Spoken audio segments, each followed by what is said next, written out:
beloved Boss Mike Cervera. Ng Ombudsman na ang paghahain ng kaso laban kay dating House Speaker Martin Romualdez at sa iba pang kongresista kaugnay sa flood control scandal. Ano, siguro naman mga kababayan, dyan pa lang, noon pa man, nilalabanan na natin to. Sukdulan nga, magalit kayo eh. Daming nagagalit sa inyo. Sabi nyo, walang ebidensya, walang ganito, walang ganyan. Kagalit kayo sa akin eh, nagbabalita lang naman ako ng totoo sa inyo. Para saan pat lolokohin ko kayo? Alam nyo mga kababayan, wala nang kwenta kung maglulukuhan lang tayo dito. Tandaan nyo, gusto ko maging tapat sa inyo. Masakit man yan. Para sa inyo, sasabihin ko, lalabas sa bunganga kong matabil. Wala kayong naku mga kababayan, hindi ako katulad ng iba dyan. Diba mga kababayan? Sasabihin ko lahat. Walang preno-preno. Walang reservation. Di ba? Naniwala na kayo. Naniwala na kayo. Nung unang nakaraang taon ko pa sinasabi to eh. Na si Martin makakasuhan talaga eh. Pero thank you naman kay Martin kasi hindi ako ipapapatay. Ninong, real talk lang ako ha. Basta pag gumawa ka ng mabuti, pupurihin kita. Thank you sa iyo ha, kasi hindi mo pinagnanasahan ng buhay ko. Hindi katulad ni Pulong at ni Sara. Yung buhay ko gusto nilang kunin eh. Di ba? Yan naman ang gusto ko kay Ninong Martin. Sports. Di ba? Hindi tayo papatayin ni Ninong Martin kahit magsabi tayo ng totoo. Tuloy, pasok. Kasama rito ang anyay grandest case Grabe. of them all. Grabe, no? Live mula sa Batasang Pambansa. Parang ang sinasabi mga kababayan, si Martin talagang pasimuno ng lahat, ano? Parang sinasabi talaga, si Martin Romualdez ang pinaka-mastermind sa lahat ng mga nangyari na pagnanakaw sa gobyerno. Di ba, no? Parang yun ang tinuturo eh. Ayan tingnan nyo, grandest, toto, pasok. Kaugnay sa flood control scandal. Kasama rito ang anyay grandest case of them all. Grandest case of them all, mga kababayan. Grabe, no? Parang si Martin talaga. Ninong huwag kang magtatampo. Basta, gumawa ka ng mabuti, magiging bata mo ko. Katulad ni Manong Bongbong. Di ba? Kita mo gumagawa ng mabuti, bata ako. Kung ikaw sana gumagawa ng mabuti, di bata mo rin ako. Di ba? Sige tuloy, pasok. Live mula sa Batasang Pambansa. Gago, Carmel. Sa frontline ng balita niya, si JC Cosico. JC, ano ang update mula sa Ombudsman? Cheryl, matagal nang iniuugnay itong si former House Speaker Martin Romualdez bilang umano'y mastermind dito sa issue ng budget insertions. Grabe no mga kababayan, mastermind.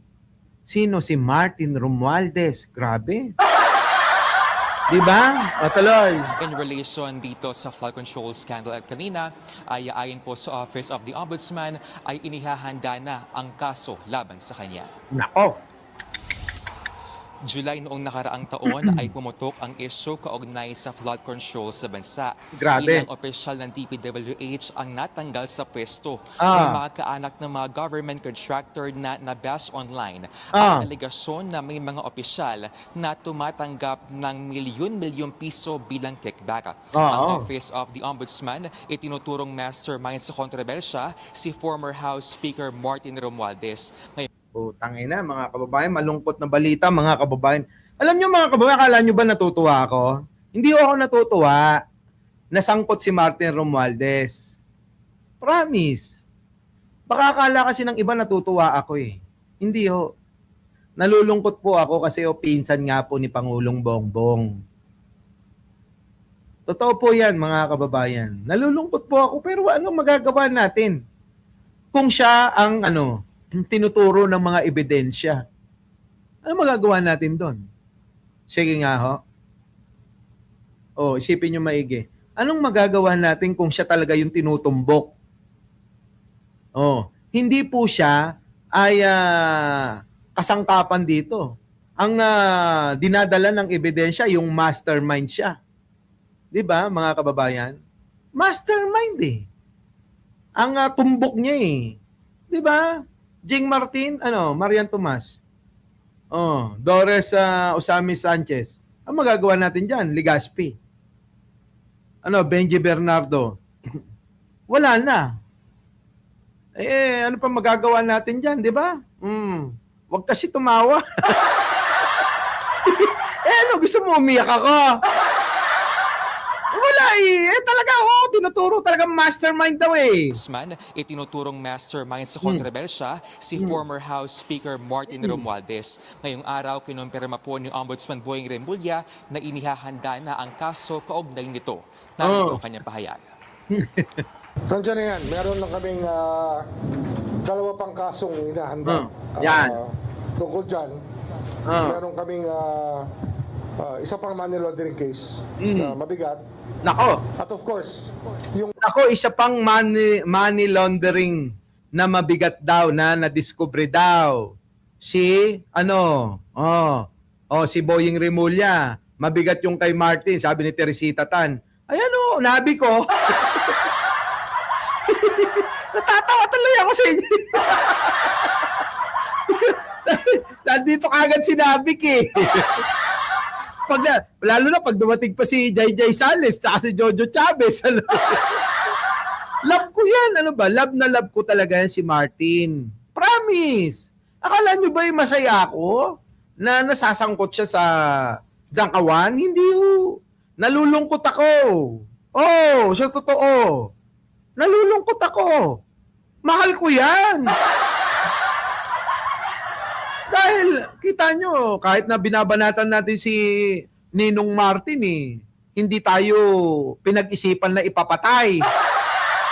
Si Sara Duterte, si Pulong Duterte, kita nyo, may kautusan na na ipapapatay na raw ako. Number 1 ako. Tuloy. the grandest case of them all. Itong pinakamabigat na kaso dyan, the conspiracy to defraud the treasury. Si Martin daw, Nabik, ang pinakamabigat ang kaso. Plastic mo sa partner. Hoy! Ikaw JC Wala, plastic? Ikaw talaga. Sinasaktan mo si Nabik. Paano ngayon ito? Ayan hindi ho galing sa atin Ayan na naman kayo Sasabihin nyo na naman, anti-Martin ako Hindi ako anti-Martin. Love ko si Martin, ulitin ko. Love na love ko si Martin. Ayun yon. Di ba? Nalulungkot ako sa nangyayari. Sana nga hindi totoo, di ba? Sana nga mapatunayan ni Ninong Martin na wala siyang kinalaman, ganun. Di ba? Sana maipagtanggol niya yung sarili niya at malinis niya yung pangalan niya, ganun. Di ba? Di ba? Tuloy.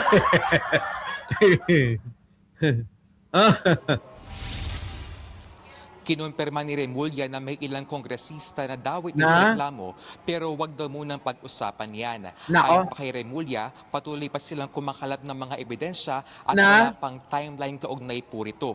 Hindi rin daw dali-dali itong mabuo. Narito po muli si Ombudsman Remulla. Yan na. Hindi madali ilatag yan. So we're being very careful about every premise that we make. Kasi first time to gagawin sa kasaysayan ng Pilipinas na magkakaroon tayo ng ganitong klaseng kaso. Grabe mga kababayan, kauna-unahan daw sa Pilipinas na si Ate Evangeline ayaw maniwala. Seryoso nga ni. Ito naman si JC Peñarobio, nakikisali ka pa. Seryoso! Love ko yan. Baka akala nyo? Love ko yan. Marunong akong tumalaw ng utang na loob ba? Ay, nakatanggap din ako ng regalo diyan kay Ninong Martin, ha? Di ba? Oo. Kaya love ko yan. O panalangin ko sana wala talaga siyang kinalaman. Di ba, Meli Osaka?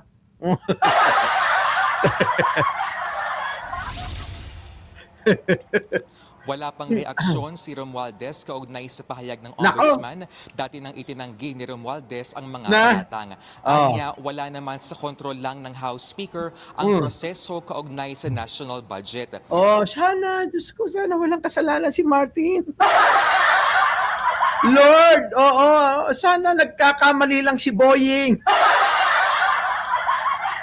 Lord ko, maraming masasaktan, maraming umaasa. Kawawa naman yung mga kapatid natin na umaasa kay Martin.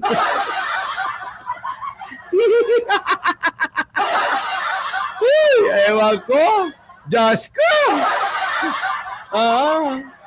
Kayo talaga. Sige talaga. Sinabi rin niyang hindi siya papayag na maging scapegoat o sangkalan. Samantala, pinabulaan na naman po ng ilang kongresista ang paratang ni Senator Amy Marcos kaugnay po sa umano'y charter change o pag-amyenda sa saligang batas. Eto na naman tayo kay Amy Marcos Iwalay nga natin to. Si Mima Boss Mike. Malulungkot yun. Nako, mga kababayan ko, eto na. Putik na yan mga kababayan alam nyo, sa akin seryoso Sana lang, sana mapatunayan ni Martin Romualdez na wala siyang kinalaman at sana maabsuelto, Kasi mga kababayan, syempre, maraming masasaktan Di ba? At kapag ito naman, ang hiling ko sa inyo, kayong mga naniniwala, Hinjins, ikaw lalo ka na. Armel de Guzman, ikaw Nabik, nandiyan ka ba, Clarita R? Kung sakali naman na mahatulan ng guilty si Martin, huwag nyo nang ipaglaban. Pagpasa Diyos nyo na lang yung nararamdaman ninyo. Kasi mga kababayan, meron naman tayong hustisya, di ba? Isipin nyo. Kung sakali na si Martin Romualdez, mahatulan na guilty, alam nga naman na ipaglaban nyo pa, Jing Martin. Diba?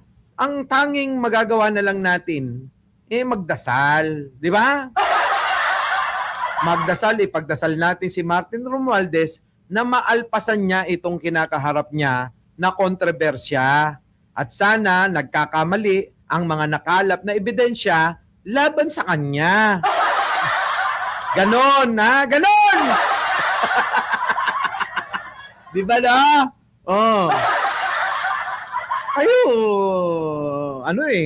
Ewan ko sa inyo. Mga kababayan hiwalay na ito ngayon, mga kababayan, ito nga, punta na natin to, yan. Para pagdebate. Ito balikan natin to si Marcoleta, hayop to Minamadali daw po ninyo. Ayan tingnan nyo yung mukha nito, mga kababayan ko. Kulang na lang yung mukha ni Amy, parang araro. Kulang na lang araruhin ng baba ni Amy to. Ito na. Ano pinaglalaban mo? Erwin sir, na parang minamadali daw po ninyo yung pag-tackle doon sa motion dahil nga daw po may mga ilang senador sa majority yung kakasuhan at possible makukulong din po. Yun ang kanyang sinisip. Yun ang iniisip niya. Kaya ba ayaw niya ring madaliin namin? Dahil gusto niyang may kakulong. Ganun ba? Gusto talaga namin yun. Sabi ni Marcoleta, yun ba yung iniisip, ng mga minority? Bakit? Dahil ayaw niya rin na madaliin namin? Bakit? Dahil gusto niya ba na makulong kami? Oo. Bakit ayaw namin? Gunggong ka pala, Marcoleta Siyempre, nagkamali ka, may kasalanan ka, may akusa sa'yo. Abay, dapat panugutan mo, abogado ka, di ba? So, ibig bang sabihin, dahil abogado ka, tsaka senador ka, exempted ka na sa mga kasalanan mo? Exempted ka na sa inaakusa sa'yo? Hindi naman pwedeng ganun. Di ba, mga kababayan? So, yun ang ibig sabihin ni Marcoleta. Matutuwa ba daw ba sila na sila'y makukulong? Abay, syempre, Tanungin mo yung taong bayan na nagluklok sa'yo. Hindi yung mga senador lang nakasama mo. Ikaw naman kapag ka-eleksyon, taong bayan ang takbuhan ninyo. Kapag ka wala ng eleksyon, kayo-kayo na lang nag-uusap. Isama mo kami! Di ba mga kababayan ko? Isama mo kami! Kami yung nagluklok Tuloy, tignan yung mga kababayan ng katwiran, no? Yung iniisip niya. Kaya ba ayaw niya rin madaliin namin? Dahil gusto niya may kakulong. Ganun ba? Because that argument can cut both ways. Ganun na nga yun, Marcoleta. Talaga naman, kailangan makulong kayo ano naman kung mapadali na makulong kayo? Ang problema doon, may nagawa kayong kalokohan, may ginawa kayong katarantaduhan. So, ibig mo ba sabihin, exempted ka doon? Kailangan baliin mo ang batas? Kailangan imekos-mekos nyo yung rules ng Senado para makaligtas kayo? Ganun ba yung ibig mo sabihin? Marcoleta, minekos-mekos na lang ang Diyos ang mukha mo. Kaya nga ganyan ang itsura mo Diyos na mismo ang nagmekos-mekos sa mukha mo. Wag naman ganyan na porke kailangan pumabor sa inyo, kailangan ayusin ninyo, kailangan imekos-mekos nyo yung rules dyan sa Senado. Para kayo makaligtas, hindi pwedeng ganon. Di ba, mga kababayan? Mekos. Alam nyo, ipokrito to Mga kababayan, napaka-ipokrito niyan. Sino? Ito. Si Marcoleta.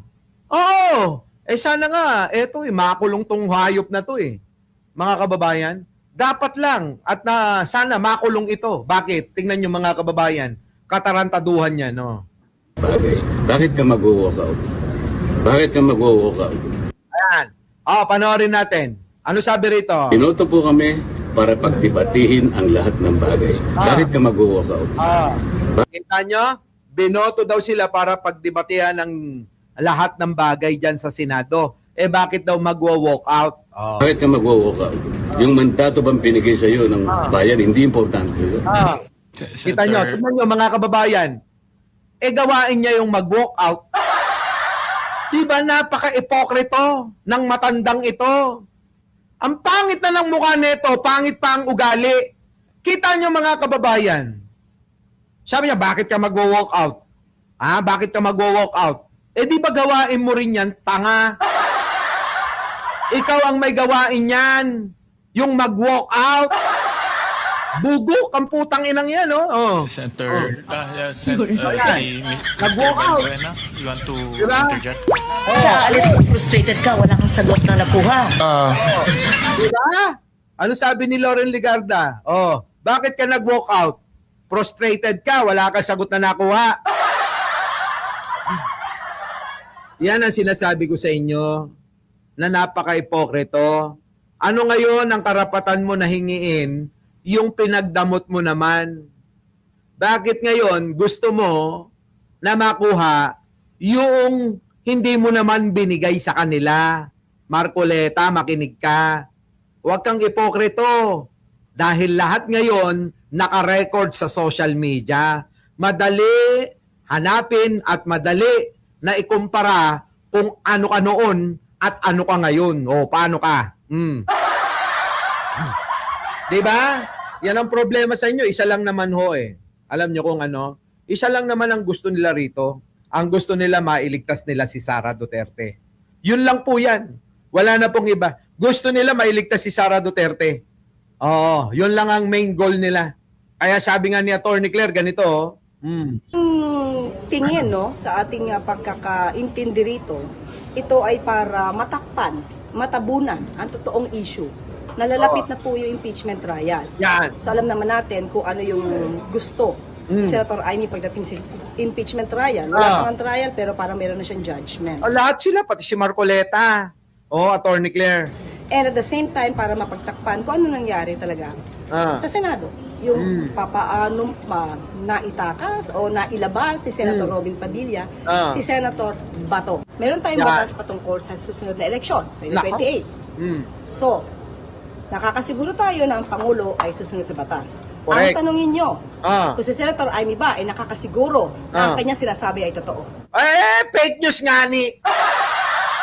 Alam nyo, mga kababayan, sa itsurang ganun ni Aimee, mahaba-baba, mga kababayan, na malapad ang mukha, mahaba-baba.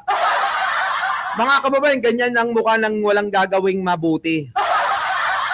Ewan ko ba, mga kababayan, ngayon ko lang din na nakikita, yung katangian ni Aimee, ibang-iba sa katangian ng kapatid na si Irene at si Manong Bongbong natin. Malayong-malayo ho, mga kababayan eh. Kaya ikaw, Aimee, alam mo, wala nang mababago sa'yo. Oo, kita mo kakasinungaling mo. Yung baba mo, kahit anong paputol mo, tumutubo ng kusa, di ba? Kayo mga kababayan, ano masasabi nyo? Sa ating mga tinalakay ngayon, paki-comment na lang. At syempre mga kababayan ko, bago tayo mag-iwahiwalay, huwag nyo kalimutan na mag-like, mag-share at mag-subscribe. Ano po? At syempre, shoutout po sa inyong lahat. Babalik po tayo mamayang gabi! Maraming salamat po sa inyong pagsama. Our beloved Boss Mike